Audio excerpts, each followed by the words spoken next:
প্রত্যেকটা তালিবুল ইলমের জন্য বন্ধটা সে যে কাটাবে এর জন্য ওস্তাদ হিসাবে, ছাত্রদের মুরব্বী হিসেবে আমাদের পক্ষ থেকে তাদের জন্য এটা ওসিয়ত, শুধু নসিহত না, এটা ওসিয়ত, নসিহতের চেয়েও অনেক বেশি গুরুত্বপূর্ণ।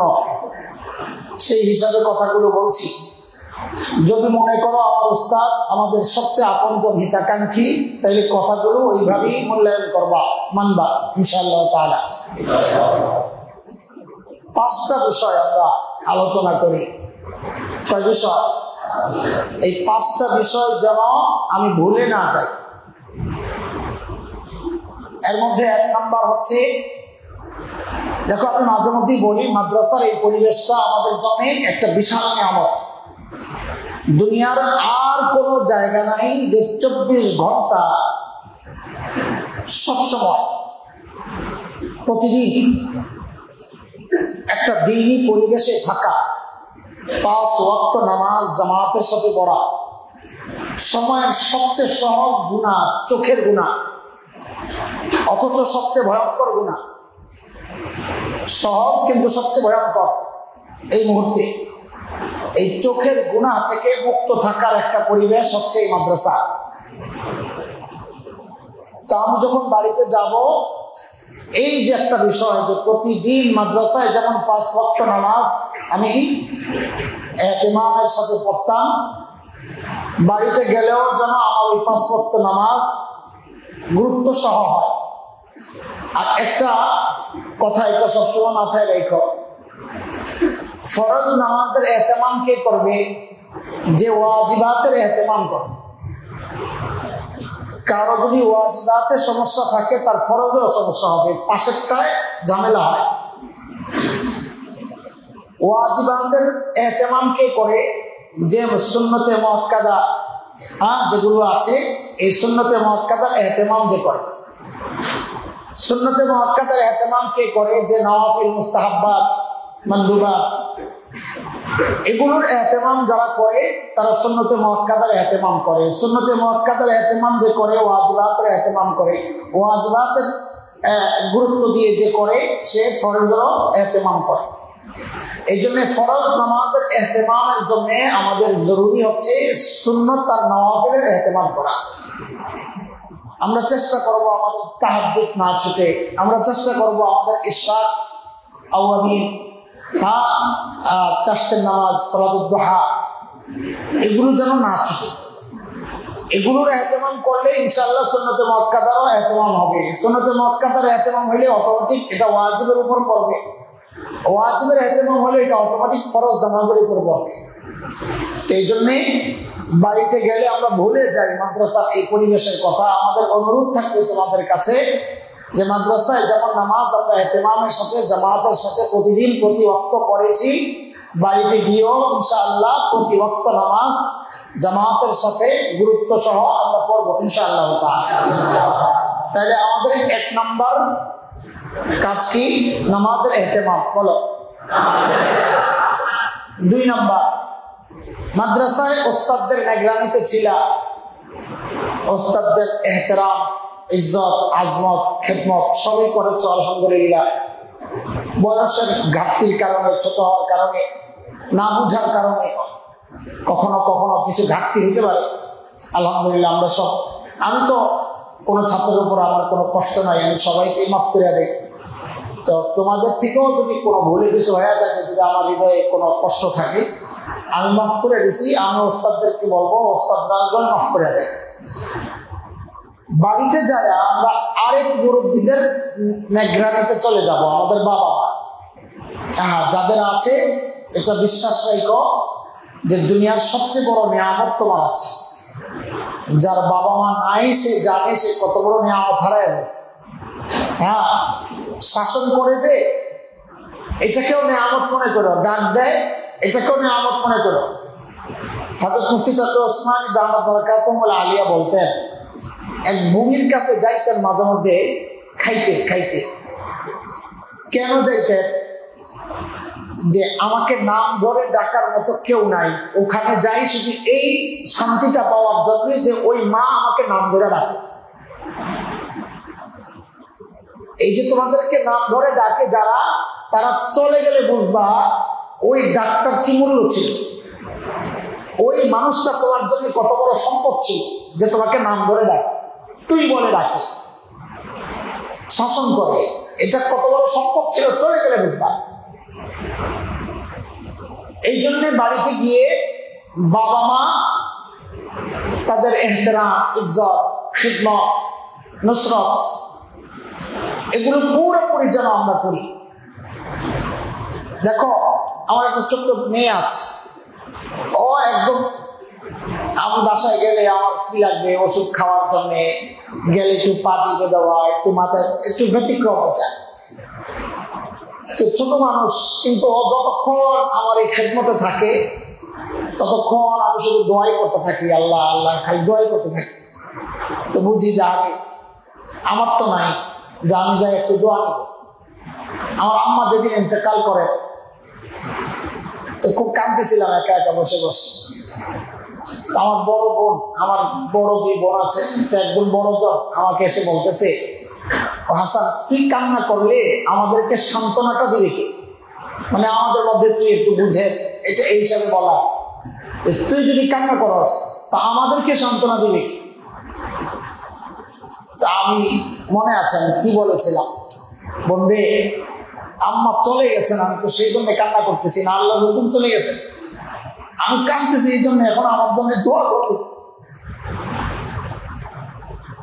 একটু বিপদে পড়লে, একটু ঝামেলা মনে হলে কার কাছে দৌড়ে এসে বলবে একটু হাত ওঠান। আল্লাহর কাছ থেকে সরাসরি আনার জন্য আমার যে মানুষটা ছিল তিনি চলে গেছে, এখন আমার কি হয়? থাকতে এই নিয়ামতের কদর করো, বাড়িতে গিয়া নিজের পুঁজি সমৃদ্ধ করো। মনে রাখো যদি আখিরাত পেতে চাও তো মা বাবাকে খুশি রাখো। একটা হাদিসের কথা, মা জান্নাতুকা ওয়া নারুকা, মা বাবাই তোমার জান্নাত, মা বাবাই জাহান্নাম। আর যদি ইলমি খিদমত করতে চাও তো ওস্তাদকে খুশি রাখো। দুইটা জিনিস মাথায় রেখে দিও। যদি কেউ চায় আমি ইলমের খিদমত করব, আমি ইলমের পিছনে মেহনত করব, সে যেন ওস্তাদকে খুশি রাখে। ওস্তাদ নারাজ, তার দ্বারা ইলমের খিদমত হবে, এটা হইতে পারে, এটা অসম্ভব। আমরা অনেক সময় বলি ব্যবসা করে, একটা প্রচলন আছে, মনে হয় কোনো কারো ওস্তাদের বদ্ধ আছে, যেটা অনেকে হাইসা উড়াইয়া দেয়। কথাটা হেসে উড়াইয়া দেওয়ার জিনিস না। যে ব্যবসা করছে সে একটা ইবাদতই করতেছে যদি হালাল তরিকায় ব্যবসা করে, কিন্তু ইলমি খিদমত না করা, এটা বুঝতে হবে যে কোনো ওস্তাদ নাখোশ তার উপর। আমরা বলছি না সে ব্যবসা করে খারাপ কিছু করতেছে, ব্যবসা করতো, মাদ্রাসা একটু পড়াইতো আল্লাহর হস্তে, আল্লাহকে খুশি করার জন্য, কারণ মাদ্রাসায় পড়ছি তো এই জন্যে। সূরা তাওবা 122 নম্বর আয়াত। মাদ্রাসায় পড়ছি তো এই জন্যে যে দিন শিখবে, আরেকজনকে শিখাবে। হ্যাঁ, তো আরেকজনকে শিখানোর মানসিকতা নাই, পরিবেশ নাই, সুযোগ নাই, এটা এমনি হয় নাই। কোনো আমলের কারণে তুমি বঞ্চিত হয়েছো, কোন আমলের কারণেই তুমি বঞ্চিত হয়েছ, কোন বদ আমলের কারণে। ইলম থেকে বঞ্চিত ওই পোড়া কপাল হয় যে তার ওস্তাদের সাথে সম্পর্ক নষ্ট করে। তো বলতেছিলাম, দুনিয়ার প্রাচুর্যতা যদি চাও, আখিরাতের মুক্তি যদি চাও, তো মা বাবাকে খুশি রাখো। অসংখ্য হাদিস আছে। এক হাদিস তো আসছে, একটা শোনাইলাম যে নবী আলাইহিস সালাম বলেছেন তোমার মা বাবাই তোমার জান্নাত, মা বাবাই জাহান্নাম। অন্য হাদিসে দুনিয়ার প্রাচুর্যতা সম্পর্কে নবী আলাইহিস সালাম বলেন, যে ব্যক্তি চায় আল্লাহ তাআলা তার বয়স বাড়াইয়া দিক, হ্যাঁ, এবং আল্লাহ তাআলা তার হায়াত বাড়াইয়া দিক, আইয়ুমাদ্দা লাহু ফি উমরিহি, আল্লাহ তাআলা তার উমর বাড়াইয়া দিক, বয়স বাড়াইয়া দিক, তার সম্পদ বাড়াইয়া দিক, তো সে যেন তিনটা আমল করে। নবী আলাইহিস সালাম বলেন, ফালিয়াবাররা ওয়ালিদাই, সে যেন তার মা বাবার সাথে সুন্দর আচরণ করে, ওয়ালিয়াসিল রাহিমা, সেজন্য তার আপনজনের সাথে সুসম্পর্ক রাখে, সম্পর্ক কেচাপ না করে। তো যাই হোক, এর মধ্যে একটা হচ্ছে মা বাবাকে খুশি রাখা। মা বাবাকে খুশি রাখলে আল্লাহ দুনিয়ায়ও প্রাচুর্যতা দেয়, দুনিয়ায়ও সম্পদ দেয় আল্লাহ, এটা নবীর ওয়াদা। তো এই জন্য কি করবো আমরা, দোয়া নেওয়ার কিছু পলিসি আছে। ঢং করবা, ঢং ঢং বুঝো? হ্যাঁ, দোয়া নেওয়ার পলিসি। ঢং কি করবা? মা শুয়ে আছে, শুয়ে আছেন, বাবা শুয়ে আছে, একটু পেয়ালার মতো তেল নাও, একটু পানি দিয়ে মিক্স করো, ডিমের কুসুমের মতো হয়ে যাবে, ওইটারে নিয়ে আসতে মায়ের মাথায় একটু লাগাইয়া দাও, বাবার মাথায় একটু লাগাইয়া দাও।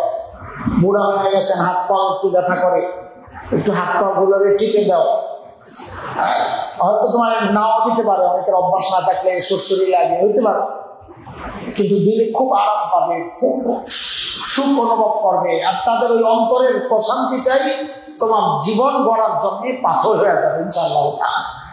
মা কাজ করতেছেন পাকঘরে, যা বলে দাও আলুটা আমি কুইটা দিই, বলে পারবি না যা, ওই পারবি না যা বলে যে দিছে, তার কলিজা কিন্তু ঠান্ডা হয়ে গেছে।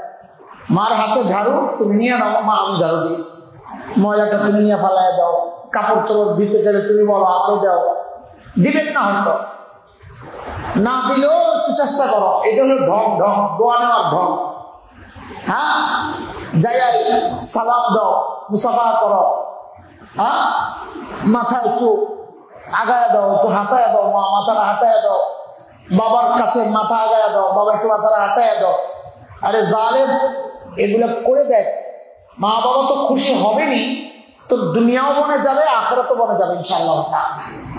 করে দেখো, যারাই বড় হয়েছে দুনিয়ায় আর আখিরাতের দিক থেকে, যারাই বড় হয়েছে দেখো তাদের ওই বড় হওয়ার পেছনে মা বাবার দোয়া আছে, খোঁজ নিয়ে দেখো। তো আমাদের 2 নম্বর বিষয় হলো, 1 নম্বর কি, নামাজের ইহতিমাম। বাড়িতে যাই ভুলে যাইব না এই কথা, মাদ্রাসায় যে পরিবেশে ছিলাম ওই পরিবেশেই থাকার চেষ্টা করবো ইনশাআল্লাহ। ঠিক আছে ইনশাআল্লাহ। 2 নম্বর, মা বাবার আজমত, এহতেরাম, নসরত, খিদমত। এই শব্দগুলাও মনে রাখো, মনে করে করে করবা। হ্যাঁ, এহতেরাম, আজমত, সম্মান দেখানো, দিলে লালন করা, এটা। আর হচ্ছে খিদমত, আর হচ্ছে নসরত। ঠিক আছে। 3 নম্বর হচ্ছে এলাকার যে মসজিদ আছে, এই মসজিদের ইমাম সাহেবের সাথে একটু সুন্দর সম্পর্ক তৈরি করা। এটার জন্য আমরা বলি আজকে তো সুযোগ নাই, তোমরা আজকে বাড়িতে চলে যাবা, অন্য বন্ধে এটা খেয়াল রাখবা, সময় উপযোগী কোনো ছোট্ট রিসালা, কোনো বই কিনে ইমাম সাহেবকে হাদিয়া দিবা, যে বইটা সুন্দর। ওস্তাদদের কাছে মশওয়ারা করবা, আমার মসজিদের ইমাম সাহেবকে হাদিয়া দেওয়ার জন্য কোন বইটা নিতে পারি, ওই একটা বই নিয়ে হাদিয়া দিবা। একটা আতর নিয়ে যাইবা, আজকে তো যাওয়ার সময় নিতে পারো, একটা আতর কিনে নিয়ে যাইবা। হ্যাঁ, যে আমার এই আতরটা আমার পক্ষ থেকে আপনার জন্য হাদিয়া। ইমাম সাহেবের জুতা ঠিক করে দিবা, ভাব নিয়েও না যায়। আমাদের অনেক ছেলের ভাব নেওয়ার অভ্যাস আছে, নিজে সুন্দর তিলাওয়াত করে, ঢাকায় পরে, একটা ভাব আছে না। তো ইমাম সাহেব বেচারা গ্রামের মানুষ, সে আগের দিনের টান, এখন ভালো লাগে না। হ্যাঁ, ফতুয়া দিয়া দিচ্ছে, ইমামের পিছনে নামাজ হইব নি, আপনারা যে নামাজ পড়তেছেন ছাগল কাহিনী। ইমামের পিছনে নামাজ হবে না, না হবে, এটা তো মাসআলার ব্যাপার। সাধারণ মানুষকে বলার কি আছে? তোমার যদি মনে হয় ইমাম মারাত্মক ভুল করে, ভুল যদি নামাজ ভঙ্গের মতো ভুল হয়, ইমামের সাথে কথা বলো যে ভাই আপনার নামাজ একটু সমস্যা আছে, ঠিক করে নিয়ে। ওই ভুল মানুষ পর্যন্ত পৌঁছায়া ফিতনার সৃষ্টি করো, এতে তুমি বড় হবা না। এলাকার মানুষ তোমাকে ফিতনাবাজ হিসাবেই জানবে, এতে তোমার কি লাভ? মানুষের কাছে ফিতনাবাজ হিসাবে নিজের পরিচিতি হওয়া, এটা কি লাভ? বরং মানুষ তোমাকে দেখে মনে করে ছেলেটা নিশ্চয়ই কোনো ভালো মাদ্রাসার ছাত্র, নিশ্চয়ই কোনো ভালো ওস্তাদের সোহবতে সে থাকে, তারবিয়ত পাইছে, তারবিয়ত পাইছে। তার জুতা ঠিক করলে তোমার ইজ্জত কমবে না। মনে রাখো এটা, যে আমরা আসার সময় আলাপ করতেছিলাম, কেউ কাউকে ইজ্জত করলে নিজের ইজ্জত কমে না, এটা মানুষ বুঝে না। আরেকজনকে ইজ্জত করলে যার সামনে করছো তার হৃদয়ে তোমার ইজ্জত বাড়ে, আবার আল্লাহও তোমার ইজ্জত বাড়াইয়া দিবেন যদি তুমি আল্লাহর জন্য বিনয়ী হও। হ্যাঁ, এই জন্য ইমাম সাহেবের জুতা ঠিক করে দাও। কোরবানি আসছে, ঈদের দিন ইমাম সাহেব সবার ঈদ আছে, এই মানুষগুলোর তো ঈদ নাই। নিজের সংসারের টানে হোক, যে কারণে হোক, ঈদের দিন থাকে, মানুষের ঘরে ঘরে যায় জবে করে। সবাই তো ইমাম সাহেবের জবে করে 50 টাকা ধরাই দেবে, বাস ইমাম সাহেবের দায়িত্ব শেষ। তুমি ওইটা করবা, তুমি করবা যে সর্বপ্রথম রান্না হইলেই একটু বাটিতে কইরা একটু গোস্ত নিয়ে আসো, চলে যাবে ইমাম সাহেব কই আছে খোঁজা, তুমি ওকে দিয়ে দেবে, নেন এক পিস গোস্ত খা। তুমি তার এক পিস গোস্ত খাওয়াও নাই, তুমি তার কলিজায় নিজেকে ঢুকাইয়া দিছ মিয়া। বুঝে আসছে কথা? হ্যাঁ, এতে কি তোমার ইজ্জত কমবে? ঘরের ডেকচি খালি হয়ে যাবে তো কি সমস্যা? ইমাম সাহেবের সাথে সুসম্পর্ক তৈরি করা, যদি এলাকায় প্রতিষ্ঠিত হইতে চান, ইমামকে খেদায়া তার বিরুদ্ধে লাইলে প্রতিষ্ঠিত হওয়া যাবে না। প্রতিষ্ঠিত হইতে হইলে মানুষের হৃদয়ে আসন বানাইতে হবে। আর মানুষের হৃদয়ে আসন বানানোর রাস্তা হচ্ছে নিজে বিনয়ী হওয়া, কাউকে আগায় দিতে চাওয়া, নিজের দখল করতে না যাওয়া। ভাই আপনি করেন, অসুবিধা নেই। এত হবে কি তোমার একটু নামাজ পড়াইতে মন চাইতেছে না? হ্যাঁ, এই জন্য এমন করতেছে না? আরে ইমাম সাহেব যখন থাকবে, এই ছেলেটা বিনয়ী, এর দ্বারা আমার চাকরি যাবে না, তখন বাড়ি যাওয়া শুরু করবো, এই হাসান ভাই দিকে আসে, আমি তো বাড়ি যেতেছি, নামাজটা আপনি পড়াই। আর যদি দেখে তুমি হ্যাঁ ভুল করছো, জারি দিই, এই লোক দেওয়া যাবে না, আয়া দেখবো আমার চাকরি নেই। কথা ঠিক কিনা বলো? তোমার যদি একটু নামাজ পড়াইতে মনে চায়, এটার তরিকা এটা না ইমামকে গুতানো, না না, এটার তরিকা হলো তুমি ইমামের হৃদয়ে জায়গা তৈরি করো, মুসল্লিদের হৃদয়ে জায়গা তৈরি করো, তো এমনি তারা তোমাকে আগায় দিবে, তোমার নিজের চাওয়া লাগবে না। হ্যাঁ, এইটা খুব খেয়াল রাখা। ইনশাআল্লাহ তাআলা আমি ইমামের প্রতিপক্ষ হব না, তিনি একজন আলেম, আমার এলাকায় তিনি মেহমান, তিনি আমার খিদমত পাবেন, আমি ইজ্জত করবো, তো আল্লাহ তাআলা আমিও যেখানে মেহমান হবো কোথাও, ওখানেও আল্লাহ তাআলা আমার ইজ্জতের ব্যবস্থা করবেন। ঠিক আছে ইনশাআল্লাহ? কটা গেল? 1 নম্বর নামাজের ইহতেমাম, 2 নম্বর বাবা মার আজমত, এহতেরাম, খিদমত, নুসরত। হ্যাঁ, 3 নম্বর এলাকার ইমামের ওই এহতেরাম, মোহাব্বত, খিদমত, এগুলা। 4 নম্বর, এটা খুবই গুরুত্বপূর্ণ, প্রত্যেকটা মসজিদে দাওয়াত ও তাবলীগের মেহনত হয় না?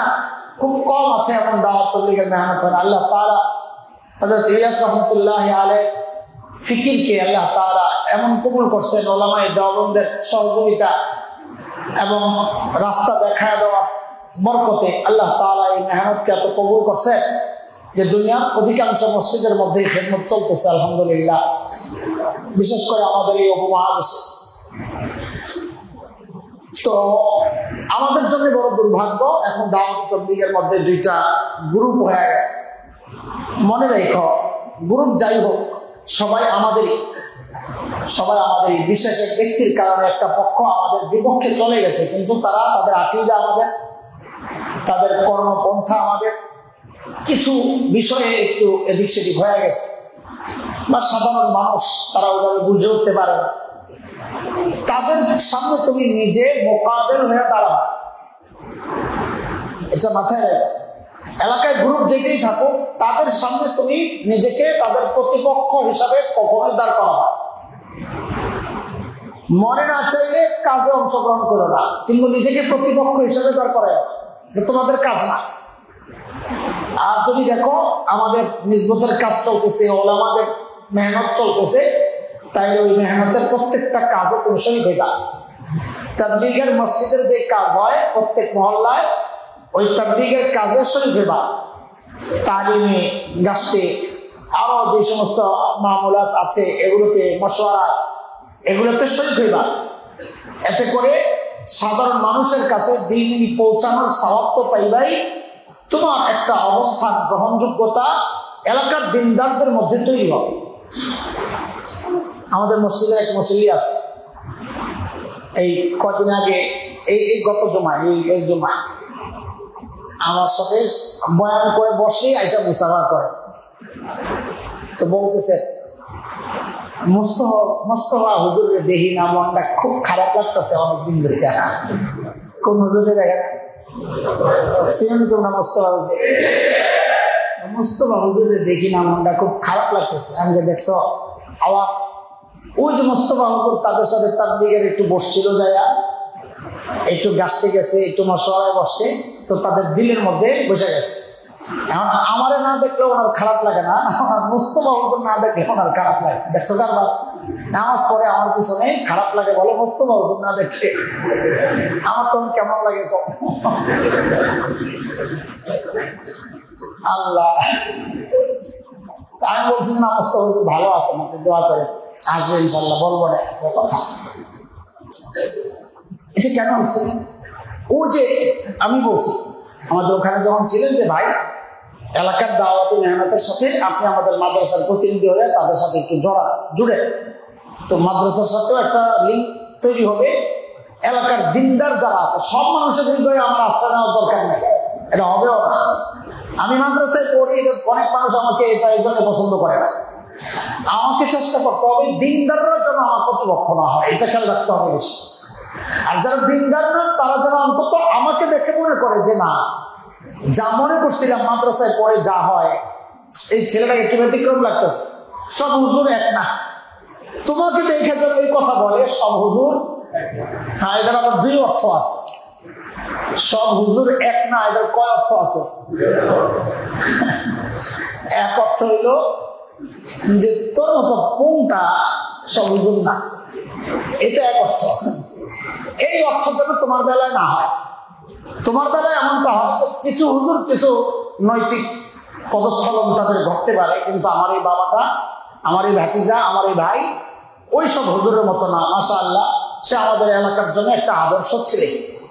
তোমাকে দেখে যেন মাদ্রাসার বিরোধীরাও এই কথাটা বলে, ঠিক আছে ইনশাআল্লাহ? আচ্ছা, সেই কথা আমি পরে আসতেছি। আবার আমাদের 5 নম্বর অংশ। তাহলে আমাদের 4 নম্বর আমল হচ্ছে এলাকার যে মাকামি যে কাজগুলো আছে দাওয়াত তাবলীগের, এই কাজের সাথে আমরা জুড়বো ইনশাআল্লাহ, ঠিক আছে ইনশাআল্লাহ? হ্যাঁ জুড়বো, উম্মতের ফায়দা হবে। তুমি থাকলে তাদের কিছু সূরা মশক করাইতে পারবা, কিছু মাসালা জানতে চাইলে বলতে পারবা, তাদের হিম্মত আফজাই হবে, তারা ভাববে আমাদের সাথে আলেম আছে। হ্যাঁ হ্যাঁ, এটা ভাববে আর কি। যাই ভাবুক, এটার একটা ভুল ব্যাখ্যা আছে যে আমাদের সাথে আলেম আছে, না, বলতে হবে আমরা আলেমদের সাথে আছি না। এটা বলার ভুল। মনে তো এটাই যে আলেমরা থাকলে তাদের কাজ গতি পায়, তারা বলে খুশি হয়। তো তারা খুশি হোক বা না হোক, কাজটা আমাদের। এই কাজ শুরু করছেন কে? আরে আলেম না সাধারণ মানুষ? এই কাজের নেশাব লেখছেন কে? এই কাজ সহি, এই ফতোয়া দিচ্ছেন কে? মুফতি কিফায়াতুল্লাহ সাহেব। হ্যাঁ, তো এই কাজ সহি, ফতোয়া দিচ্ছেন আলেম। এই কাজের নেশাব তৈরি করছেন শেখ জাকারিয়া রহমাতুল্লাহ আলাইহি আলেম। এই কাজের বাণী যিনি শুরু করছেন তিনি আলেম। এই কাজ শুরু করবেন কিনা যাদের সাথে পরামর্শ করছেন ওলামায়ে দেওবন্দ, তারাও আলেম। সব আলেমদের করা, এটা রাগ করে নিজের জিনিস আরেকজনকে দিয়ে দেওয়ার দরকার। এই জন্য এই কাজগুলো আমাদের, আমরা এই কাজগুলোতে জুড়বো ইনশাআল্লাহ। কয় কাজগুলো? 1 নম্বর, 5 ওয়াক্ত নামাজের ইহতিমাম। জামাত ছাড়া পড়বো না ইনশাআল্লাহ। মহল্লার মসজিদ আমি আবাদ করবো, অন্যদেরকে দাওয়াত দিয়ে নিয়ে যাবো। 2 নম্বর, মা বাবা এহতেরাম, আজমত, খিদমত, নুসরত। 3 নম্বর, ইমাম সাহেবদের কদর করা, এহতেরাম করা, তাদেরকে খিদমত করা, সহযোগিতা করা। তারা যেন প্রতিপক্ষ না ভাবে, তোমাকে মনে করে যে এই এলাকায় আমার একটা খুঁটিটা, আমার একটা ভরসা, এই ছেলেটা, তোমাকে যেন প্রতিপক্ষ না মনে করে। হ্যাঁ, আল্লাহ তাআলা দেখবে আলেমের ইজ্জত করলে আল্লাহ তোমার ইজ্জতের ব্যবস্থা করে দেবেন ইনশাআল্লাহ তাআলা। 3 নম্বর হচ্ছে যে দাওয়াত তাবলীগের যে কাজ আছে, স্থানীয় কাজ, ওই কাজের সমস্ত আমলের সাথে আমরা জুড়বো ইনশাআল্লাহ তাআলা। 5 নম্বর বিষয় হচ্ছে আল্লাহ তাআলা, আমি শুরুতে যে আয়াত পড়ছি, আল্লাহ তাআলা আমাদেরকে তার কিতাবের জন্য নির্বাচন করছেন। আলহামদুলিল্লাহ, এটা আল্লাহ তাআলার অনেক বড় নিয়ামত। হ্যাঁ, আল্লাহ তাআলা তার কিতাব গ্রহণ করার জন্য আমাদেরকে উপযুক্ত মনে করছেন। এটা আল্লাহ তাআলার কত বড় নিয়ামত। আলহামদুলিল্লাহ, আলহামদুলিল্লাহ। সেই নিয়ামতের শুকরিয়া অংশ হিসাবে নিজেকে ভুলে না যাওয়া। আমার পরিচয়, আমি তালিবুল ইলম। কি বলেন, আমাদের পরিচয় কি? না স্টুডেন্ট?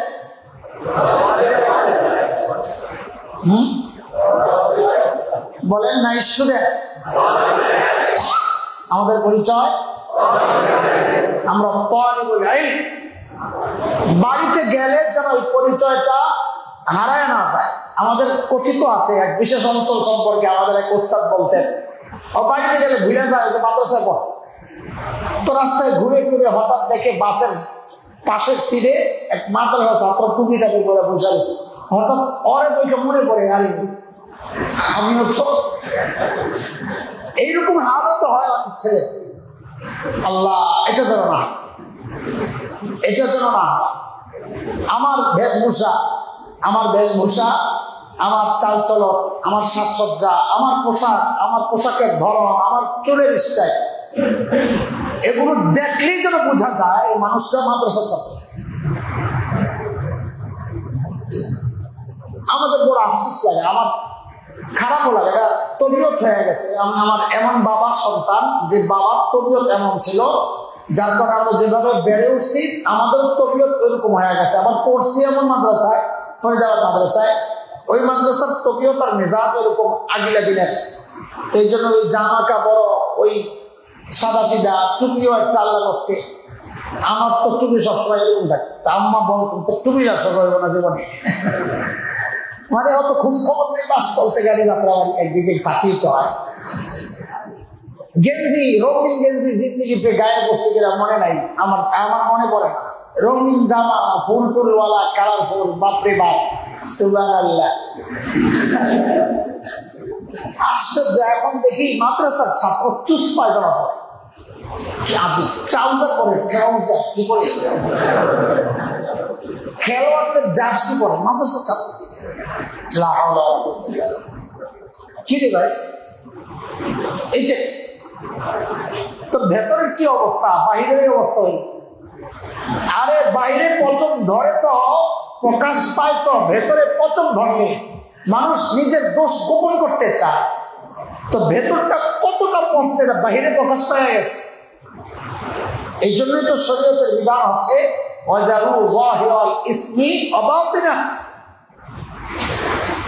বাহিরের গুনাহ ছাড়তে হবে, ভেতরের গুনাহ ছাড়তে হবে। পোশাকের ক্ষেত্রে উত্তম পোশাক কোনটা? আর তাকওয়ার পোশাক বলেন, লিবাসুত তাকওয়া যালিকা খায়র, বলেন লিবাসুত তাকওয়া। তাকওয়ার লিবাস কোনটা? হযরত মুফতি তাকি ওসমানী দামাত বারাকাতুহুল আলিয়া বলেছেন, তাকওয়ার লিবাস হচ্ছে যেই অঞ্চলের মুত্তাকিরা যেই পোশাক পরে।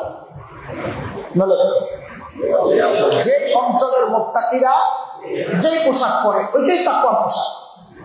আমাদের শেখ মাহমুদুল হাসান দামাত বারাকাতুহুল আলিয়া, তিনি তো একটা ফুলওয়ালা টুপি পরেন, তাই না? রঙিন পাঁচতলা। এখানে বিদেশি ক্লাবের জার্সি এই লেখা সহ ওইরকম জার্সি গায়ে দেন না? দেখো না কোনো সময়? মানে হুজুরকে দেখছো? আচ্ছা, আমি তো ওই গেঞ্জি পরা দেখছি। আমাদের মুরব্বীরা, আমাদের একাধিক আসলাফরা, হ্যাঁ, তারা যে পোশাক পরে এটাই হচ্ছে তাকওয়ার পোশাক। বুঝে আসছে কথা?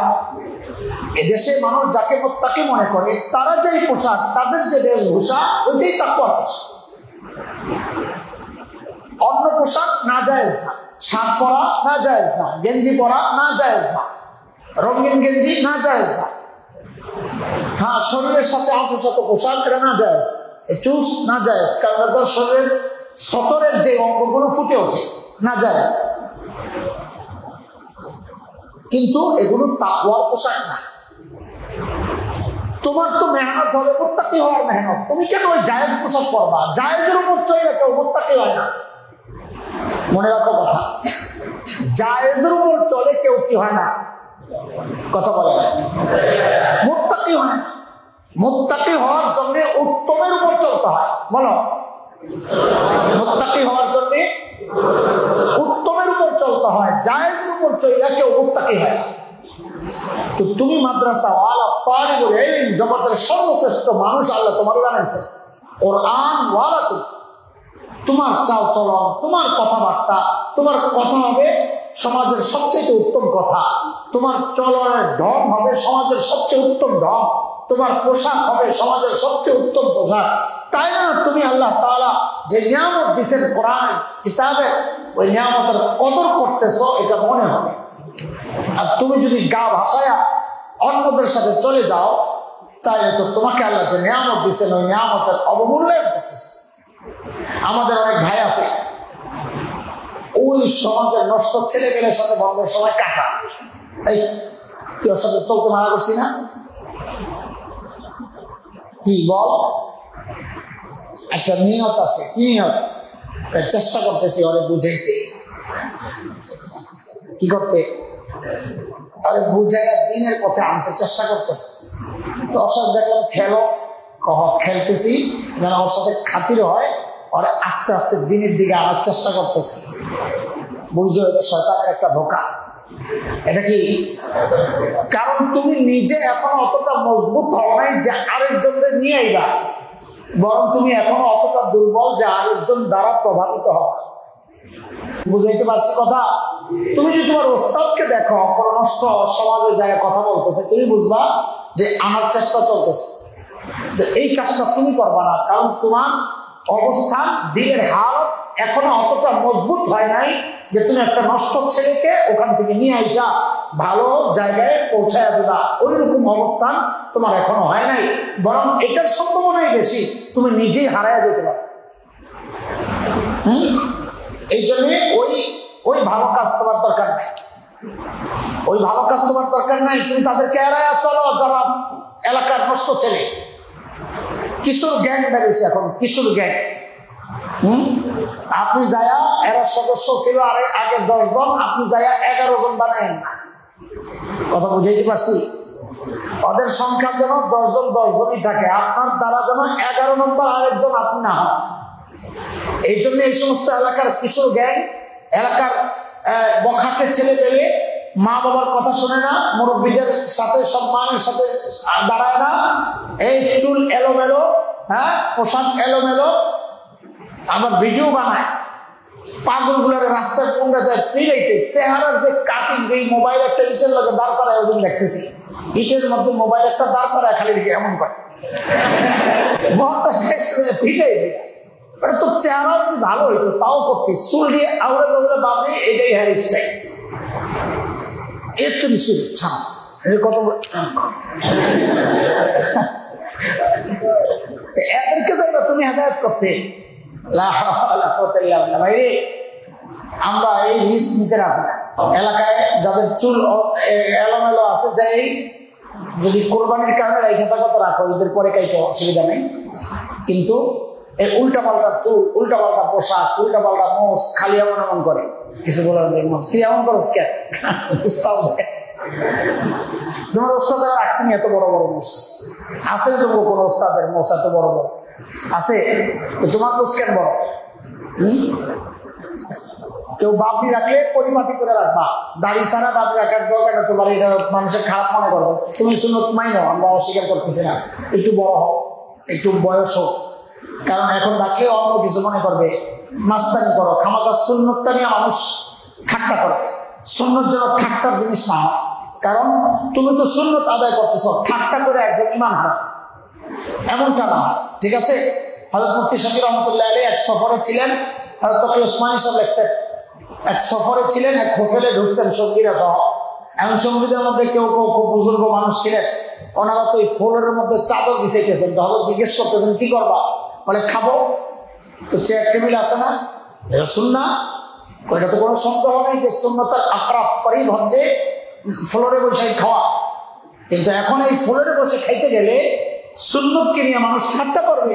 তুমি তো আদায় করবা সুন্নত, চেয়ারে বসে খাওয়া তো না জায়েজ না, জায়েজ একটা সুন্নত আদায় করতে যায় আরেকজনের ঈমান যেন শেষ না হয়ে যায়। অনেক আমল যদি নফল হয়, ফরজ না। ফরজের কারণে কার ইমান গেল, কার ইমান ভালো, এটা আমার চিন্তার বিষয় না। নওয়াফেল যেগুলো আছে এগুলোর দ্বারা যেন কারো ইমান নষ্ট না হয়, খেয়াল রাখা। আমার নওয়াফেল, আমার মুস্তাহাব আদায়ের জন্য আরেকজনের ইমান শেষ হবে, এটা কিভাবে হয়? তো এই জন্য দোস্ত, বাড়িতে গেলে আমি যেন ভুলে না যাই আমি কি। এর জন্য সর্বপ্রথম শর্ত হইল কখনো টুপি ছাড়া না চলা। কি তুই যে টুপিটারে পকেটে লস, তোর কি মনে হয় মানুষ মনে করে তুই কলেজে বরস? এই কথা কর। আমি মৌলবী টুপি পকেটে লইলে মানুষ কি মনে করবে আমি কলেজে পড়ি? মাদ্রাসায় পড়া তুই না চাইলেও চেহারা একটা নূর আয়া পড়ছে, যেটা দেখলে বোঝা যায়। যদিও তোরা বলস ডাইল খেতে খেতে চেহারা সাদা হয়ে গেছে, আসলে বিষয়টা না। ডাইল তো ভিটামিন, তারা খাইলে তার ভালো হওয়ার কথা। হ্যাঁ, হাই প্রোটিন ডাইল। আর তোদের খালি ডাইল খাওয়াইছে ওই জালেম কোথাকার। আল্লাহর পক্ষ থেকে চেহারার মধ্যে নূর চলে আসছে। নিয়মিত নামাজ পড়তেছ, তুমি তো বুঝো না তুমি কই আছো। নিজের অবস্থান তো নিজের জানা নাই, কই রাখছেন তোমার নিজের খবর নাই। তো সেই জন্য নিজেকে চেনো না। আগে বলি নিজেকে জানো, বুঝো যাবি কে। হীনমন্যতায় বোঝার দরকার নাই। আল্লাহ তাআলা চেহারার মধ্যে নূর রাখছে, এটা দেখলেই বোঝা যায়। এই জন্যে আমরা নিজেদেরকে অবমূল্যায়ন করবো না। টুপি ছাড়া ঘুরবো না, লাভ নাই। মানুষ আমার মোল্লাই বলে, টুপি পকেটে নিলেও কি বলে। বাকি পার্থক্য হইলো টুপিটা থাকলে বলে ভদ্রমোল্লা, আর টুপিটা পকেটে রাখলে বলে বাটপার মোল্লা। যারা দেখবা এলাকায় কত পক্ষ বিপক্ষ থাকে। শোনো, যদি আরো মোটামুটি আমাদের সাথে মিলে যায় মানে তিনটা শব্দ মুখস্থ রাখবা। এক হচ্ছে মাসলাক, বলো। দুই মাযহাব, তিন মানহাজ। আমরা যারা ওই কোরআন মাদ্রাসায় পড়ি, আমাদের মাসলাক আহলুস সুন্নাহ ওয়াল জামাআহ, বলো। আমাদের মাসলাক কি? এক। দুই, আমাদের মাযহাব আহনাফ। আমাদের মাযহাব, হ্যাঁ, আমরা হানাফি মাযহাবের অনুসারী। তাহলে আমাদের মাসলাক কি? মাযহাব আহনাফ। আমাদের মানহাজ, আমরা দেওবন্দি। মানহাজ কি? তো বলো, আমাদের মাসলাক, মাযহাব, মানহাজ। এটা অনেকে না বুঝা দেওবন্দি বললে বলে হ্যাঁ আহলুস সুন্নাহ ওয়াল জামাতের অনুসারী না, দেওবন্দের অনুসারী। বুঝে না যে পার্থক্য কি। তুমি মক্কায় যাবা, মক্কায়, এই মক্কা হচ্ছে তোমার মাসলাক, এটাই হচ্ছে তোমার টার্গেট। আর কোন রাস্তায় যাবা, ইরাক হইয়া, ইরান হইয়া না পাকিস্তানের উপরে দিয়া, ওই রাস্তাটা, এটা হচ্ছে তোমার মাযহাব। যাবা কি দিয়া, প্লেন দিয়া না ঘোড়া দিয়া না গাড়ি দিয়া, এটা হচ্ছে মানহাজ। তো এগুলা প্রত্যেকটা আলাদা জিনিস। সবার টার্গেটই কোরআন হাদিস, সবার টার্গেট মক্কাওয়ালা, মদিনাওয়ালা, দিন, ইমান, শরীয়ত। কিন্তু চলার কিছু সিস্টেম আছে, পথ আছে, পদ্ধতি আছে, এগুলো দ্বারা পরিবর্তন হয়। তো যদি দেখো মাসলাক এক, মাযহাব এক, মানহাজ এক, কখনোই তার বিরুদ্ধে যাওয়া যাবে না। হতে পারে তুমি রাজনীতি করো না, আরেকজন করে, যে করে সে এক কাজ করতেছে, বাস। যদি আমার মাসলাকের হয়, আমার মাযহাবের হয়, আমার মানহাজের হয়, তাদের সাথে বিরোধিতা যাবো না। আরে ভাই, যেখানে সারা দুনিয়ার মানুষ ওলামাদের বিরোধিতায় লেগে গেছে, সেখানে তুমিও যদি আলেমদের বিরোধিতা করো, তো সাধারণ ইসলাম বিদ্বেষীদের সাথে তোমার সাথে পার্থক্য রইল কোথায়? এই জন্য আমাদের কোন বুজুর্গ, আমাদের যত লাইনের যত বুজুর্গ আছে, কাউকে নিয়ে কোনো বাজে মন্তব্য করবো না। হ্যাঁ, ফেসবুকে অন্যরা লিখবে, তুমিও লগে সাই দিবা কেন? যে তুমি ওই দলের না, তুমি এক দল করো, ওই হুজুর আরেক দলের নেতা। লা হাওলা ওয়ালা কুওয়াতা, এটা কোনো কথা? বড়দেরকে উম্মতের সামনে ছোট করা, এটা কোনো কথা? তো ইসলাম বিদ্বেষীরা যা করতেছে, তুমিও তা করতেছো। খবরদার, কখনোই আমাদের কোনো বড়দের বিরুদ্ধে, কোনো আলেম, বড় না খালি তোমার লেভেলের আলেমও যদি হয়, কোন আলেমের বিরুদ্ধে কলম ধরবা না। সবসময় আলেমদের পক্ষে দাঁড়ায় যাবা। সেই আলেম তোমার নিজের লোক না অন্য ঘরানা, এগুলো চিন্তা করার দরকার নাই তোমার। কিছু ইখতিলাফি মাসআলা আমাদের মধ্যে বিপক্ষ পক্ষ আছে, এগুলো তোমার কাজ না। এগুলো উপযুক্ত ব্যক্তিরা আছে, তারা বলবে, তুমি এদেরকে নিয়ে কোনো সমালোচনা করবা না, কখনোই না। মনে থাকবে ইনশাআল্লাহ। নিজের পরিচয় ভুলে যাও না ভাই। আমরা আবার আমাদের ওই পরিচয় নিয়ে আল্লাহ তাআলা আমাদেরকে আবার সময় মতো মাদ্রাসায় ফেরত আনবেন, এটা আমাদের প্রত্যাশা।